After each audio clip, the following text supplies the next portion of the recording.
Assalamualaikum warahmatullahi wabarakatuh. Sahabat yang beriman, semoga kita dalam lindungan Allah, amin ya robbal alamin.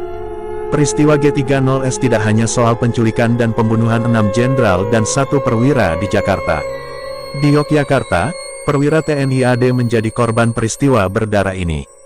Jenderal Katamso juga menjadi korban kekejaman PKI. Bagaimana kronologinya pembunuhan Jenderal Katamso? Tonton sampai habis biar tidak salah faham dan menambah wawasan kita dalam sejarah.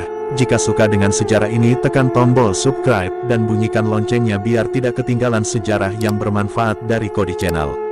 Selamat menonton. Brigjen Katamso Darmokusumo, Komandan Korem 072, Pamungkas menjadi korban tragedi G30S 1965 di Yogyakarta.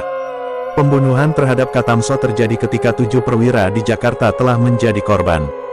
Ketika Letkol untuk mendeklarasikan Dewan Revolusi di Jakarta, Katamso yang saat itu masih berpangkat kolonel mengalami belum mengambil sikap karena belum mendapatkan kepastian kabar dari pusat. Kabar deklarasi Dewan Revolusi di Jakarta datang bersamaan dengan isu pembentukan Dewan Revolusi di Jawa Tengah. Ia pun menggelar rapat dan memutuskan untuk mengirim beberapa pasukan ke Semarang, sementara ia menghadiri rapat Pangdam Diponegoro, Brigjen Suryo Sumpeno, di Magelang pada saat itu juga. Sepulangnya dari Magelang, upaya pembunuhan terhadap Katamso mulai tercium. Mengutip buku peristiwa pemberontakan G30S PKI 1965 di Yogyakarta dan sekitarnya, 2000, karya Sri Widyastuti dan Syamsul Arifin, rencana pemberontakan militer yang terafiliasi dengan Dewan Revolusi di Yogyakarta ternyata dikoordinasi oleh bawahan Katamso, yakni Mayor Mulyono. Dalam buku Dalih Pembunuhan Massal, Gerakan Tanggal 30 September dan Kudeta Soeharto, John Rusa mengisahkan bahwa Mayor Mulyono dan rekan-rekan militernya yang terafiliasi dengan Dewan Revolusi langsung mengunjungi Katamso di rumah dinasnya untuk melakukan penculikan. Mereka membawa Katamso bersama kepala stafnya, Letkol Sugiono, ke Kentungan, sebuah daerah kecil di utara Yogyakarta. Di sanalah keduanya dihabisi dan dikubur dalam lubang yang sama. Sementara itu, Ernawati Purwaningsih dalam sebuah dokumen militer resmi di laman bpda.jogjaprov.go.id, menjelaskan secara detail proses eksekusi Katamso.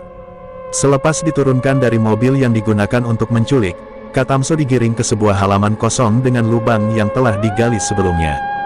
Dengan posisi mata tertutup kain dan tangan terikat, Katamso menerima pukulan kunci mortir di kepalanya dari Sertu Aliptoyo, Komandan Regu Montir 8 Kompi Bantuan, yang bertugas menjadi eksekutor Brigjen Katamso.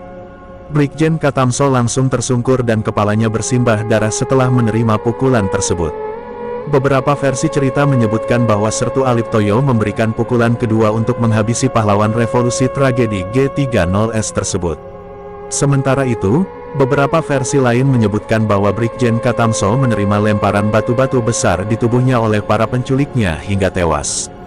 Kawasan pembunuhan Katamso kemudian dikenal sebagai Lubang Buaya Jogja, atau Monumen Pahlawan Pancasila Kentungan.